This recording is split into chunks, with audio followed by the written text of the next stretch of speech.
huge shout out to everybody that's subscribed to our YouTube channel. We have hit 600 subscribers. We thank you very much. I also want to give a huge shout out to Bob Van Duzer, also known as Bobcat, Boberto, and SEO Speedwagon, doing a ton of great stuff behind the scenes and bringing you guys some awesome YouTube content. He's really killing it over there. Bob, thank you for everything that you do. And thank you to all of our viewers over there. Got something dropping every day, except on the weekend because you're watching football. So we're not going to be bothering you with that. So let's do the weekly rewind, as Bob has called it on the show sheet. We're going to be touching in. You need a sound drop right there. The weekly rewind that goes. I mean, you can just clip that. And just use for that. the next one. Takes every single inch of it. We're just going to use that for now. All right. I'll go back and clip that. Sean, can you remind me to clip that then, please? So we will be touching on rookie quarterbacks later. Stay tuned. That's a teaser. We'll also be discussing the injuries to CMC and A.J. Brown. Another teaser. Pork, I'm going to start with you on this one. Are we worried about Jalen Hurts? Not necessarily. For fantasy purposes, no. His rushing upside is still up there, so I'm not really worried about that. I'm more worried about the play calling. They didn't do him any favors by not running the ball enough against that defense to make it at least the offense a little bit honest. Even though he did throw his first turnovers this year, 2 interceptions, he still had over 300 yards because he was garbage time. So if there is still a lot of garbage time, he's still trying to push the ball downfield to Rager, which he didn't throw it to him. Just throw it to Quez because Quez is actually catching the ball, so I'm fine with that. But standalone value for fantasy, perfectly fine with it. Yeah. All the things He's the that quarterback 9, by the way, right now. I will say this: all the things I didn't like about him pre-draft. He didn't set his feet well. I don't like his arm strength. They're coming out, and he's a one read and sling it guy, which I didn't see beforehand. I did see him going through progressions at Oklahoma. As a guy that rosters some Jalen Hurts, I'm concerned. I don't want him to get benched if they're doing really bad. And as an Eagles fan, I'm pretty concerned too. And also, I told you so. What's up, Nate? I'm not going to comment on the Jalen Hurts. You already got that. And I don't want to go too far off topic, but with the Eagles, what is up? I know Pork mentioned the play calling. Miles Sanders got 2 carries. Mm-hmm.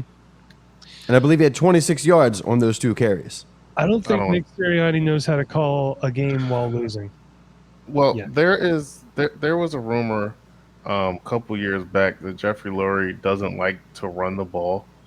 He wanted a pass-centric thing, but you're the freaking owner. Sit up in the box, do your job up there, and let the coaches do what they're supposed to do. So even if you want to be pass-centric, it's still like 60-40. You're still running the ball. Yeah, that's the thing. I don't understand it. He doesn't.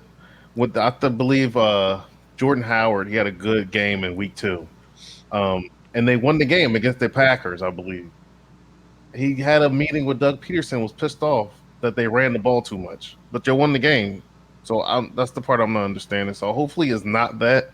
Miles Sanders, 2 for 27. Obviously should have had a little bit of ball, a little bit more.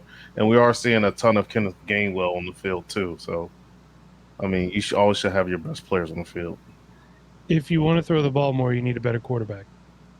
Jalen Hurts is not a guy to throw the ball 60 times a game. It's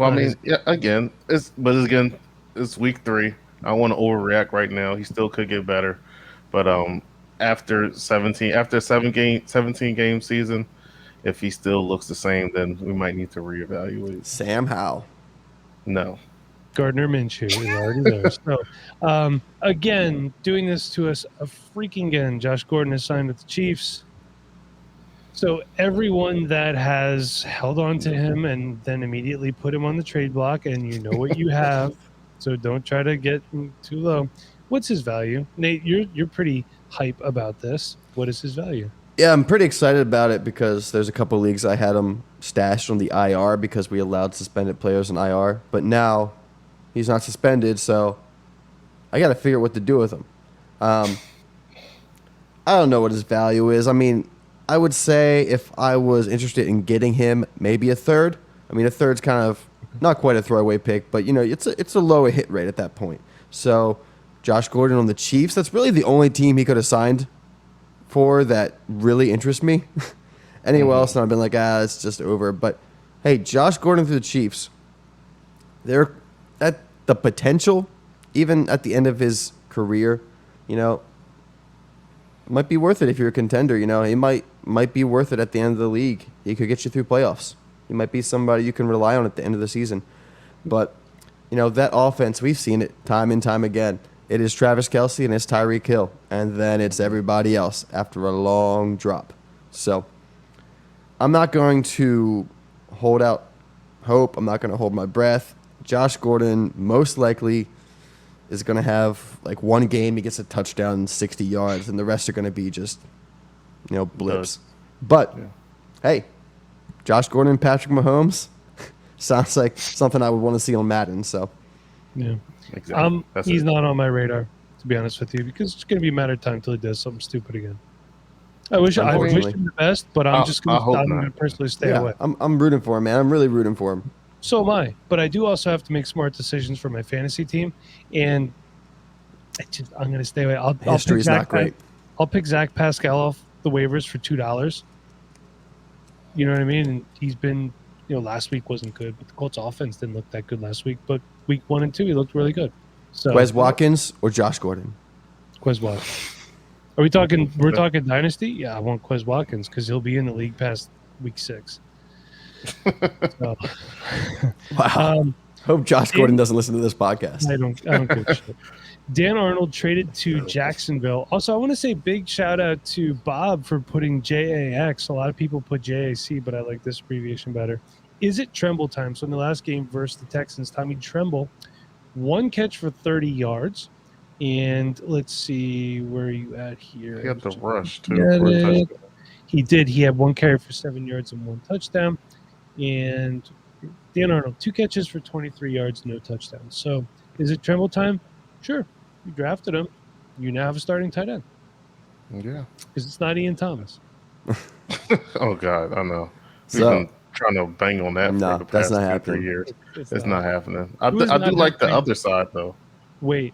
Who should we hold out more hope for? Ian Thomas or Jay Sternberger? Ian Thomas, he's actually on a team, isn't he?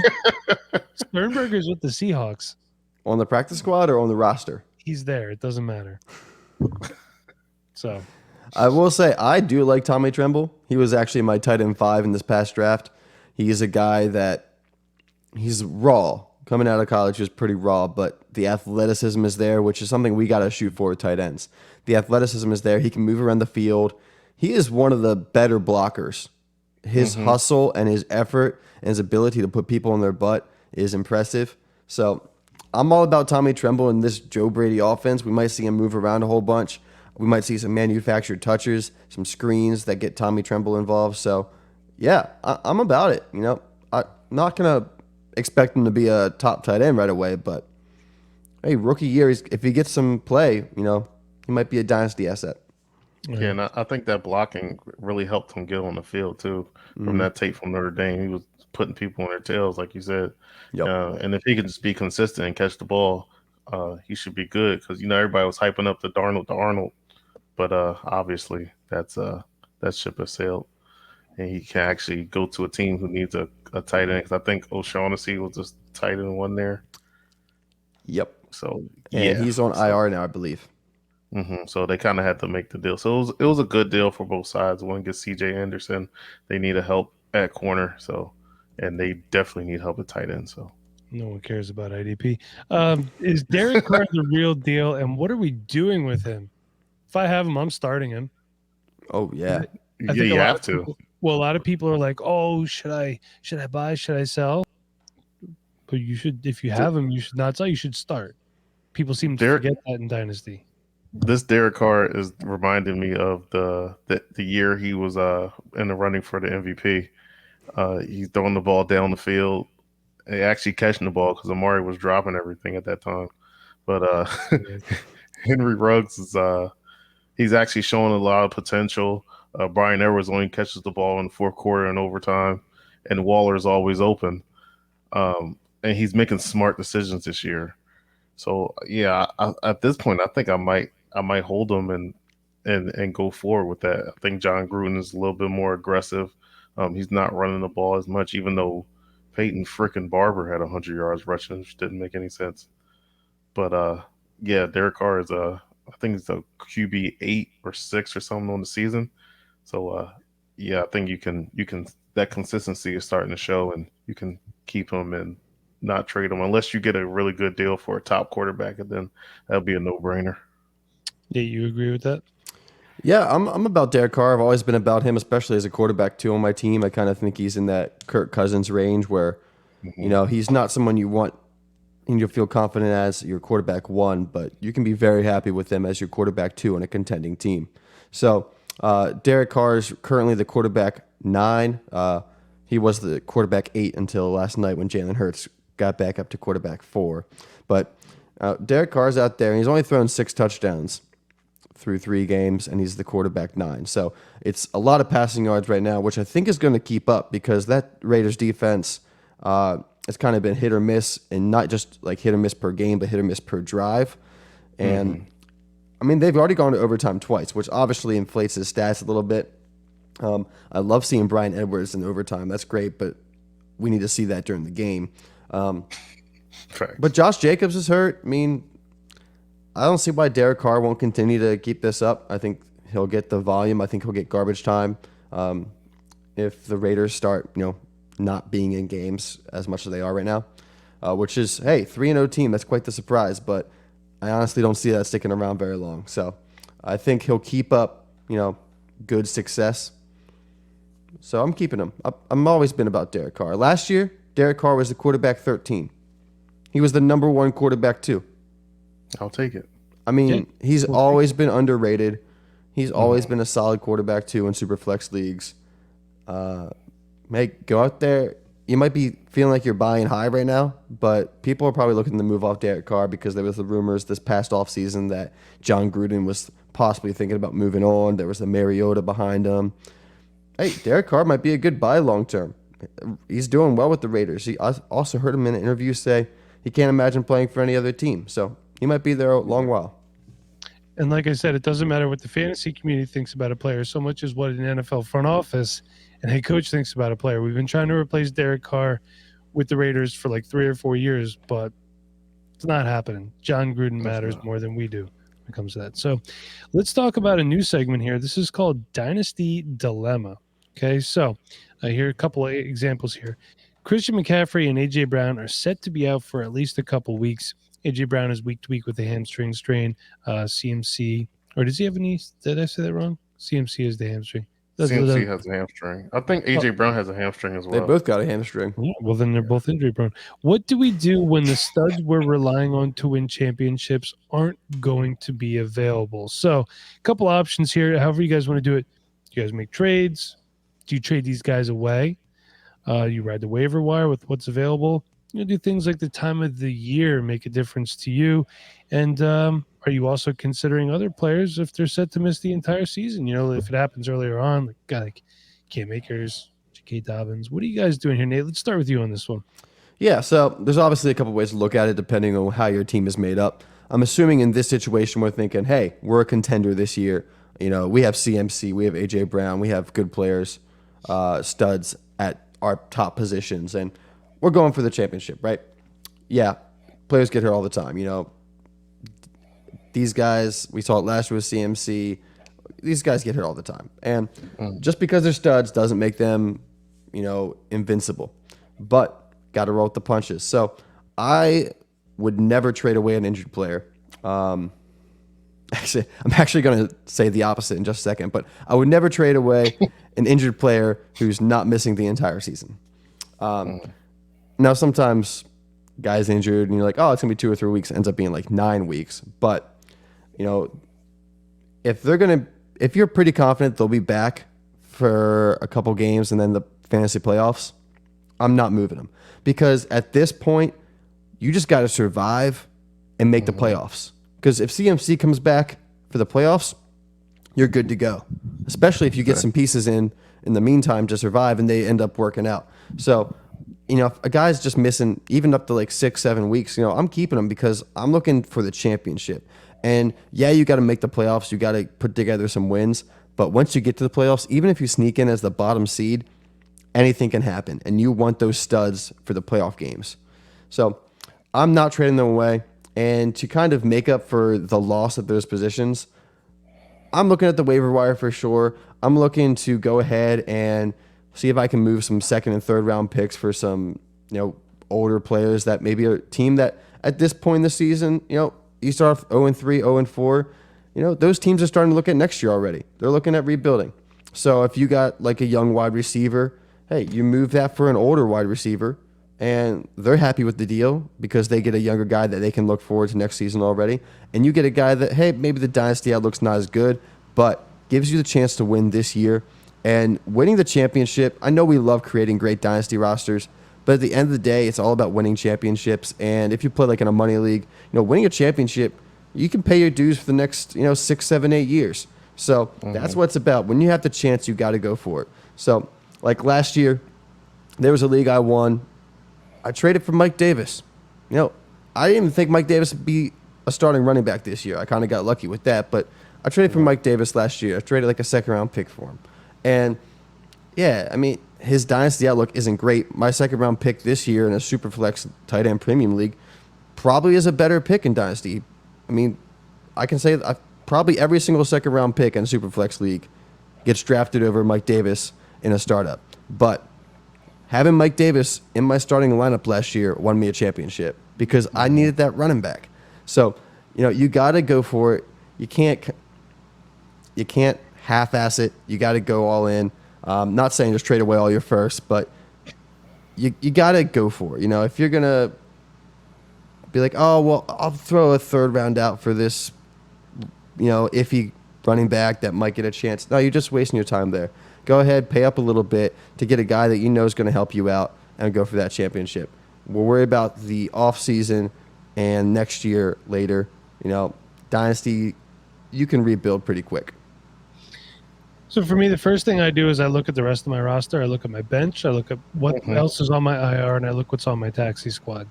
I'm just going to use Christian McCaffrey as an example. He's a running back, obviously. Do I have another running back in my flex spot that I could put up into my running back spot? And can I flex a wide receiver? If my roster is able to withstand 4 weeks of no Christian McCaffrey, I won't make a move. I think it's good enough. Then I look at the waiver wire, see what's out there. If there's a decent, wide receiver is deeper than running back. We all know that. See what's out there. If it's redraft, I'm going to look and see if Chuba Hubbard's available. I'm maybe even Royce Freeman if Chuba Hubbard's taken. These are just examples again. If not, then I start looking at other people's rosters. I look at taxi squads first, and I look at benches first. I usually do not take a look at a starting lineup because if you're trying to quote unquote get by, like Nate said in the playoffs, I'm not gonna make a move for a star player unless it's like week 12 and I really want to make it happen. Then I'll do more of mortgaging my future. Yep. But that's pretty much it. The most important thing to do not panic. Right. You took the words right out of my mouth, Mike. I was about to say that. We're the same person, Pork. That's why. Yeah, because I was about to say the main thing is just don't panic. Like if you like, say for instance Patrick Mahomes got hurt, and you're like, okay, what the hell do I do? There's a million quarterback. Like if it's a one quarterback dynasty league, there's a million quarterbacks you can get. You can just pick them up, put Patrick Mahomes in the IR, and then just make it work. If you have to stream every week until he gets back, you're fine. Taylor Heineke would, like, if it's a one quarterback league, Heineke, Jacoby Brissett, like there's guys. I'd rather have But Heineke over Brissett. No, but what I'm saying is he's still a starting quarterback, and he's still going to put up at least some numbers for you to hold you over until the guy comes back. Because you don't one player again doesn't make your whole team. It's the roster that you build through the bench and the tactics squad that you have that help you put you through. But if you have a CMC, if you draft it correctly, pay a little bit of attention, you may have like a disgusting name like a Cordell Patterson on the bench that you can throw in running back or wide receiver slot because he's a dual. Yeah, he's putting up numbers. That's what I'm saying. But he wasn't drafted for the most part. But if you threw like a $0 bid on him on a random time, he's like, oh, I can just throw him in in that position, and you'll be good to go. So I think just the main thing is don't get too hyped over the big name players getting hurt because unless they're out for the year, then you have to figure it out from there. But if it's like a week to week basis, you can piece stuff together. Um, and if it's like the top 8 out of 12 make the playoffs, with 75% chance you get into the playoffs, you got a chance to still win the chip if you have CMC coming back for that period of time. Yep. And I will say, when I said earlier, I would trade away a player that is out for the season. For example, Travis Etienne and J.K. Dobbins. Like I said, you're going for the championship. If you can move those guys for someone who's going to help you win now, it is worth it. Now, some strategy with moving those guys, don't move them as soon as they get injured. Don't move in the beginning of the season. Wait till we're halfway through the season. You have your couple teams that are in rebuild mode already, the bottom of the league. That's what you're targeting. And I saw a trade go down today. Travis Etienne and a first for Saquon Barkley. Because a team is looking towards next year. They're looking towards 2 years from now, depending on how bad their team is.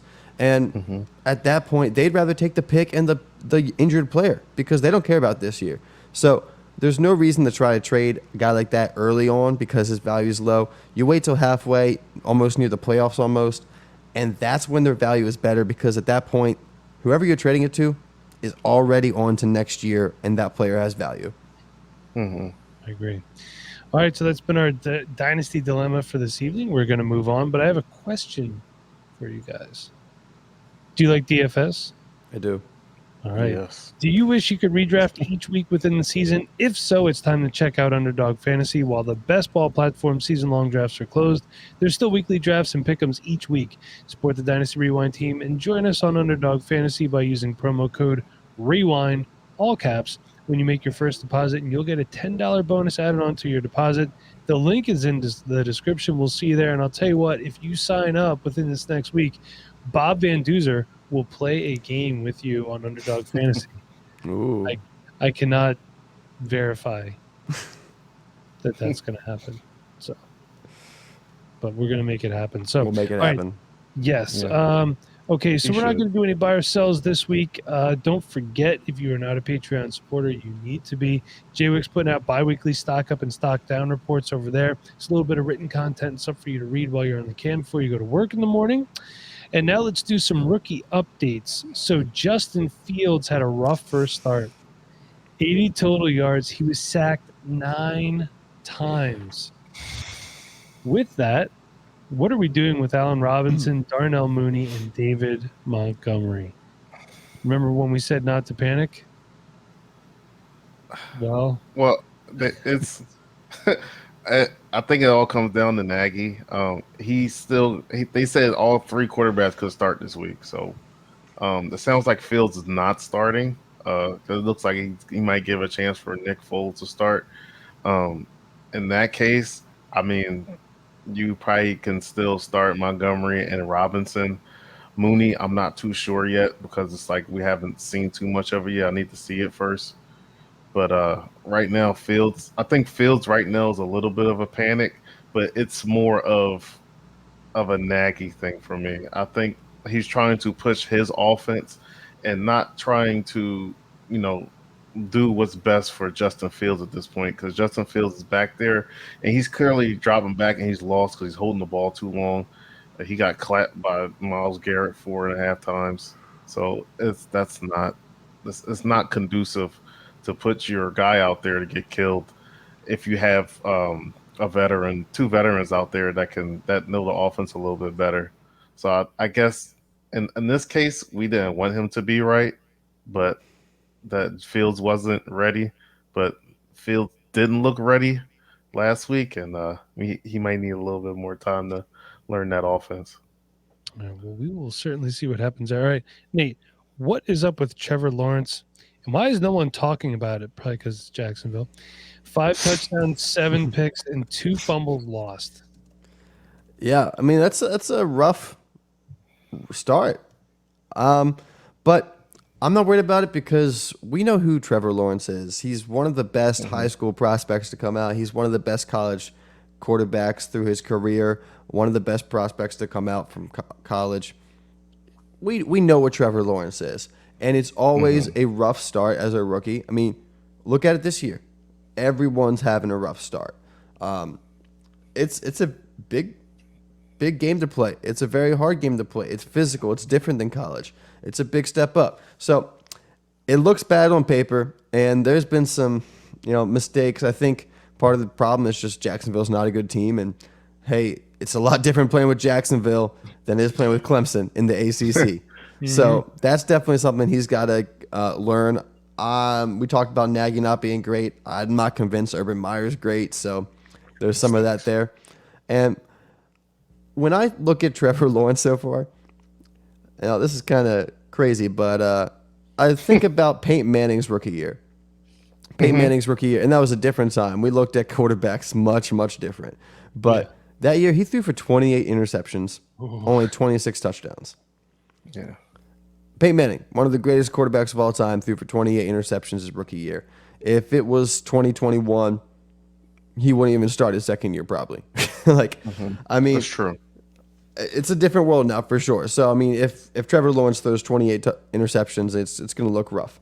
But I'm not going to quit on any of these quarterbacks until at least like year 3. We got to give them the chance. We've seen a lot of these guys take a year 2 leap, a year 3 leap. We can't expect them to all come out and look like Justin Herbert and Joe Burrow. Yeah, that's true. That's true. And I think people's expectations are way too high. We got spoiled last year. We did. We did. We might not see a quarterback class like that for a while, to be honest with you. And, from what I'm hearing, a Devy guy could tell us when we get to his segment, maybe the quarterback class isn't so good this next year. I don't know what you're planning on talking about today, but we'll get to that in a little bit. That's a teaser. Bob likes teasers. Phil, failure to launch. I did not put this on the show sheet. Zach Wilson struggles in New York, 58 completions. So he's 58 for 105, 2 touchdowns and 7 picks. First of all, God bless your souls, Jets fans, for the absolute shit you've put up with for the last. When was the last time Chad Forever. Pennington played there, man? I don't even know. Seriously, Early 2000s? I feel your pain. If you're a Jets, Mets, and Islanders fan, just prayers up. You know what? Hey, while we're here, prayers up for our guy Chevin. He's down with COVID right now, so that is why he's not joining us this week. Hopefully he is back on the air with us next week. So if you love Chev, reach out, say hey, check into him. We miss you, buddy. Hope to see you back next week. But what are you thinking about Zach Wilson, Phil? Bro, I don't even know what to say. It doesn't look like he's ready totally. Obviously his arm strength is all the way there. But so I just want to say, Seth Robertson of the Back Row Cowboy Show, how about that? I'm not even saying what you're going to say. You know what? You gone. Yeah. Hate speech will not be tolerated on this podcast. Zach Wilson, he's clearly struggling. He's not really getting the offense too well. But I think it's a little bit of issue with the offensive line too. They're missing Mekhi Becton a lot. That kind of helps them out a ton. I think Elijah Vera Tucker is playing, but I think he's struggling as well. But when he's dropping back to pass, it just seems like he's just, YOLO and then just throwing it up there. Week 1, he looked really good. I thought he was actually going to have a little bit of good of a season, having a rapport with Corey Davis. But he was Elijah Moore doesn't look good. Running game is struggling, but I think again that's based off the offensive line. I think they just gave up on Tevin Coleman as they should have. They shouldn't have signed him anyway. He was he was sick last week and he didn't play.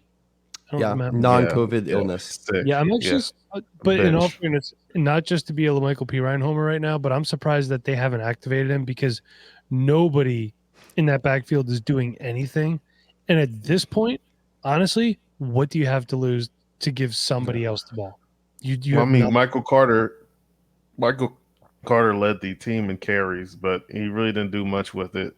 I took his over and his receiving and rushing, and he didn't hit either of them. I looked at one stat. It was 10 receiving yards. I looked at the stat. It was 1 catch for -5. So I was like, okay, well, that didn't hit at all. But He just needs a little bit of help. Again, I'm not going to panic on Zach Wilson. It's his first year. He looks like he's 12 anyway. So let's give him time to mature. And he has weapons there. I know some people love Elijah Moore. I'm not the biggest fan, but he's going to help out there with Crowder leaving. Corey Davis is good as well. And Denzel Mims seems like he's, dead in the water. But future looks bright. As another young coach, I think they're going to, give him some time to learn that offense and grow together. And maybe the sky is, sky's the limit for Wilson. But again, it's the freaking Jets. They stink historically. Let's hope they turn it around. All right, Nate, I'm going to give you this one, and then I'm going to take the last one because that one's going to be real easy. Mac Jones had his first turnovers this week. Will he be worthwhile anytime soon? Bob, with the show sheet, the dude had over a 70% completion percentage until last week. So that one interception wasn't even his fault, Bob. Yeah. Jonnu Smith looked like a dang fish out there. Yeah, Get the seriously. hell out of here, Bob. Come on, Bob. You know what Jonnu Smith looked like? He looked like Landon Dickerson trying to block Micah Parsons last night. And by the way, He looked like L.J. Smith, by the way. Landon Dickerson's brother is one of the softest people on Twitter, in case you're wondering. So anyway, will he be worthwhile anytime soon, or does he need weapons? Nate, your thoughts? Yeah, so I was a big Mac Jones fan coming into the draft. Same. All about what he could bring to the table as an NFL quarterback. I think he, his fantasy upside is obviously a little limited with the fact that he has basically no rushing upside. But as an NFL quarterback, I love Mac Jones. And the fact that he beat out Cam Newton, I know we're kind of like, it's like the ghost of Cam Newton at this point. But still, Mac Jones is the rookie that beat out somebody else in this class. I mean, Urban Meyer tried really hard to make it seem like there's a quarterback competition in Jacksonville, but Mac Jones actually went ahead and beat the starter. Mac Jones definitely needs some more weapons. I'm not convinced Nelson Aguilar is anything more than a really solid wide receiver 3. And as much as I love Jacoby Myers, he's not somebody you want to be the number 1 wide receiver on a team. Jonnu Smith, haven't seen him light it up like some of us want him to. Hunter Henry is in and out of the lineup, it seems. I haven't heard much about him either. The Patriots offense is kind of depleted. Right. And Brady, was there and covered a lot of it up. But when you throw a rookie in there, he needs more help. And now we got James White down. And James White, his career might be over. Up, Nate. So J.J. Taylor and Mac Jones about to light it up. Get ready. But I like Mac Jones. I'm not out on him. I like him still. And Ramondre Stevenson was a healthy scratch last week too. Yep. So Fumble issue with him. It's going to be Damian Harris. He's going to be the lead guy. I think for right now, if Stevenson can't hold the ball, it's going to be Damian Harris. It's going to be J.J. Taylor. It'll be J.J. I tell you what, if it is J.J. Taylor season, oh my gosh, I won't even be able to be on Twitter. What will be more obnoxious, J.J. Taylor season for Nate, or if Michael P. Ryan dresses and scores a touchdown for me? Well, seeing that he's going to be inactive every week, I'm going to go with J.J. All right, moving on. With the last one, Bob put this on here. Trey Lance waiting to get his shot to start. Should he be starting over Jimmy G? No, Jimmy G's better right now. That easy. So let's not forget Bob's IDP rookie report on the Ron. That's what we call the Patreon around here. Do not forget that. So make sure that you sign up for the Patreon because it's awesome. It is. It is awesome. Sorry, I'm just looking for something real quick. Oh, there's no graphic for that. There's a banner. Is there a banner for this? Bob can edit this out. No banner. Anyway, are you looking for a new way to play Dynasty, a way to go deeper than just drafting, trading, and setting lineups? If that's true, it's time to check out DynastyOwner.com. DynastyOwner.com is the new and improved way to play Dynasty Fantasy Football at its deepest level, so to the core, featuring new challenges like managing a salary cap. Sure, rookies are of value now, but what about in the future? Build your dynasty around the cap and make the tough decisions when the time comes. New leagues are now forming. It's time to own your dynasty at DynastyOwner.com. Oh, I see what you did there, Bob. Let them know that Dynasty Rewind sent you by using the code REWIND. Link is in the description. So, speaking of links are in the description, Nate, It is time for your Devy Player of the Week. And let me get a pen out because I do love writing down. And you better watch out because on November 6th, we are going to be in attendance when the number 4 ranked Nittany Lions come down to visit the Maryland Terrapins. Where was my invitation? You're not a fan of either team. Yeah, I can boo That's the both true. of them at the same time. That's fine. Jeez. Well- Just leave me out. That's okay. Phil, you are a terrible human being. But I'm anyway, gonna November 6th, Mike, you can actually watch our Devy Player of the Week. ooh, I like what I'm hearing. Please, if it's Sean Clifford, I'm never hosting a podcast again. Nate, do Sean Clifford, please. It is not Sean Clifford. Thank God. darn. Who is it? Not Sean Clifford. It is actually from University of Maryland, Dante Demas Jr. And this guy is a junior, but he's actually a senior. I always like looking at the senior wide receivers. I know you look at the analytical profile, early breakout, guys who declare early, those are the guys you want. I get it. Makes sense. I agree. But I love the value in some senior wide receivers. I like watching the Senior Bowl. I love the Senior Bowl. I wish I could go to the Senior Bowl.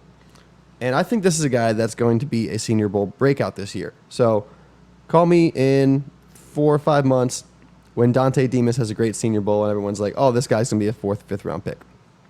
But talking about our guy here, he's 6'4", 215 pounds. And he plays the X for the Terps to his brother. He's throwing the ball, slinging the ball. He's a true gunslinger out there. And I love what he's doing for the Terps this year. And because of the Terps finally having a good quarterback, it's really let us see just how good Dante Demas is on the outside. So far through this year, he's got 24 receptions for 446 yards. That is 18.6 yards per catch average. He's got 3 touchdowns. So he's definitely a big playmaker. Through the first 3 games, he had 6 receptions, 8 receptions, 4. So he's averaging 6 receptions a game. 3 of those games, he was over 100 yards, and he's had a touchdown in 3 of those 4 games as well. So he's a guy that's producing this senior year. He's produced before, but the problem is Maryland just never had a good quarterback. Last year in just 5 games, he had 24 catches for 366 yards and 4 touchdowns. And the year before that, he had 41 receptions for 625 yards and 6 touchdowns. So considering the offense he's had to work with, he's been pretty good. And when we talk about being pretty good at Maryland, he is the 3rd wide receiver in Maryland history with a touchdown in 4 consecutive games. Can anyone give me the other 2? DJ Moore. DJ Moore is one of them. You said it has to be a receiver? Yep. Darius Hayward Bay. Stephon Diggs. So Dante Demas is now in the company of Stephon Diggs and DJ Moore. So you're hearing the comp of who Dante Demas is here, everybody. I don't know about that, but I do like the way he plays. He's a big guy. He's able to make the contested catches. He catches with his hands. He doesn't let it hit him. He's a guy that knows how to work the sideline. I really think that the quarterback situation at the Terrapins has really helped unlock him and show his downfield ability. He's a guy that I'm excited to watch live. And like I said, he's not going to be one of the top guys in this year's draft, but he's a guy that I would put some money on could be a Senior Bowl breakout. I'm really hoping he goes. I think if you're a wide receiver, you can make a lot of money at the Senior Bowl. Any senior should go to the Senior Bowl. The Senior Bowl is becoming more and more great for people's stock every year. Every year we see more and more people who have a great week at practice become high picks. I mean, we see guys Elijah Mitchell. Yeah, we see guys we would never have expected have a good Senior Bowl become not only a day 3 pick, we see some of these guys become day 2 picks, and even now and then sneak into the bottom of the 1st round. So Dante Demas, guy to keep an eye on. We'll be talking about him in the offseason. A guy I like a lot. I know I'm a bit of a homer with the Terps, but I like the size. I love the size of this class for wide receivers. A bunch of big guys, and he's one of them. So what we're hearing is sign up for the Patreon so you can send the Rewind crew to the Senior Bowl. Woo! That'd be nice. fun. That'd be great. All right. Well, thank you very much, Nate, for your Devy Player of the Week. Fight on Terrapins as best that they can. So let's do a couple quick listener questions before we get out of here for the evening. This is a question from Bob. Best 0-3 team. Your options are Lions, Jaguars, Giants, Jets, and Colts. I guess the Lions. The best 0-3 team. Well, I would say the Colts for that one. I don't know about the Lions. Okay, it's real easy. Let's look at skill positions. Who has the best quarterback? The Lions. Who has the best running back? What? The Giants. What? I'm just saying. Who has the best wide receivers? I don't Carson even know. Wentz hate is real. Not Detroit. Yeah, I don't know. There is no such. It doesn't matter. You are what your record says. All right, worst 3-0 team: Panthers, Cardinals, Broncos, Raiders, or Rams. And this is from Bob again. It's got Broncos. to be the Raiders, I think. With the injuries, it might be the Broncos, just because their wide receiver core is falling apart. I mean, they got Tim Patrick, and Sutton's looking better, but man, I think it's the Raiders. I just can't believe that they're going to keep this up. You know, I could see the Broncos with a good defense and a strong run game, and Teddy Bridgewater keeping the ball in the hand of his offense. I could see them continuing to be pretty well, but as much as I do like Derek Carr, I just can't see the Raiders keeping this up. Yeah. Well, the whole thing is the Broncos. All their opponents' combined record is 0-9. Well, that's So it's a nice start. Yeah. all right. They're doing their job. So Phil, should I hold on to Mike Williams? This is a Twitter question, or should I try to sell high? Is his pace sustainable? yes, it's extremely sustainable. You keep him. They said they're going to use him like Michael Thomas, and they're using him like Michael Thomas. They had the balls to throw that fade at the end and still give Patrick Mahomes time to go down the field. So they're going to throw him the ball in the red zone. They throw him the ball on slants. They throw him on everything. Meanwhile, Keenan Allen's still getting his numbers too and getting all his stuff in. So yeah, Mike Williams is I think he's going to be a wide receiver 1 this year at this pace still. Yeah. I think Mike Williams I love doing this year's version of Mike Williams is this year's version of Corey Davis, but more productive because it's a higher volume offense. But basically, that guy we've been waiting to break out for a while, and we've seen the talent, but it just hasn't happened. It's happening now, and they're both. Corey Davis was in a contract year last year. Mike Williams is in a contract year this year. I don't think he ends up back with the Chargers. I don't know where he's going to go, but man, I like his production this year. Long-term outlook, I'm a little iffy about wide receivers going to free agency. They don't always do great their first year with a new team. So long-term, I still like Mike Williams, but I want to get a lot of production out of him this year. And then if I'm not going to be a contender, maybe I'll try to flip him to a contender at the end of the season. Last question. Are we buying that Brandon Ayuk is out of the quote-unquote doghouse? This is from one of our patrons, Steve Ryers. Saw 86% of the snaps, which was up from 47% in week 1 and 53% in week 2. Yep. He's good. Man. Don't worry about it. All right. I mean, watching the game the other night, I was like, he's back. He's back. Yeah. He got some red zone looks. He got the touchdown. He's back. Yeah. It was a perfect case of I wanted to see it first before I wanted to, believe in him and start him again, because a lot of people started in week 1 and week 2 and it didn't really help them out at all. So you did, Mike, right? Yeah, I want to say for the record that all the startups I did this year, the T. Higgins and Brandon Ayuk stack that I was getting at wide receiver everywhere, so far has not worked out for me. Well, you can't be mad at T. Higgins. He got hurt. He'll be back. No, it's one of those things. Like T. Higgins was playing really well, then Ayuk wasn't doing anything. Then T. Higgins is out, and then Ayuk's in. It's like I kind of want them both there together. Would be fantastic. but it is what it is. So we are going to close it out there. Gentlemen, great show like always. And I want to say thank you again to all the patrons over at Patreon who have made this episode possible. Yes, And sir. also, we're going to hear from one of our patrons, Steve Ryers. Ryers, I hope I'm saying your last name correctly, Steve. I apologize. He says, love the show. Love that you guys go into deep dives on players and not just talking about the mainstream guys. Love the extra pods as well as the written content from all the guys, whether it's IDP, DFS, or college. The guys are on it. So, Steve, we thank you for the kind words. We love all the rewinders over there. Make sure you sign up. If you can spare $5 a month, it's better than a cup of coffee. So, for Nate Christian, Phil Porkman Simmons, I am your host, Michael Bauer. And until next time, everybody, be kind. Please rewind. Thank you for watching. Thank you for listening.